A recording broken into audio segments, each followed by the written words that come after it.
পাশের বাড়ির এক অসুস্থ ঠাকুমা দেখি সন্ধ্যা হলেই কিছু খাবার জন্য চিৎকার করে বাড়ি মাথায় তোলে। ব্যাপারটা কি আমি না কিছুতেই বুঝতে পারতাম না, মনের মধ্যে যেন কয়েকটা প্রশ্ন সব সময় ঘুরে বেড়াতো। তাই একদিন সাহস করে কাকিমাকে জিজ্ঞাসা করেই বসলাম, ঠাকুমার এইরকম করার কারণটা কি? তাকে কি ঠিকমতো খাবার দেওয়া হয় না, নাকি অন্য কিছু ব্যাপার আছে?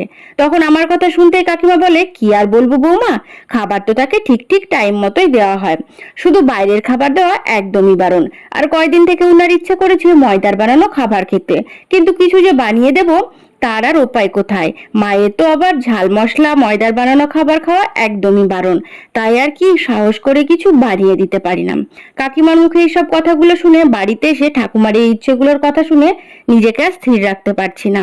তাই ঘরে থাকা আটা দিয়ে এই গজাগুলো বানিয়ে সন্ধ্যাবেলায় ঠাকুমা যখন চিৎকার করে বলে আমাকে কিছু খেতে দে, সেই সময় আমার বানানো গজাগুলো তাকে দিতেই দেখি ঠাকুমা যেন বাচ্চাদের মতো তৃপ্তি করে মনের আনন্দে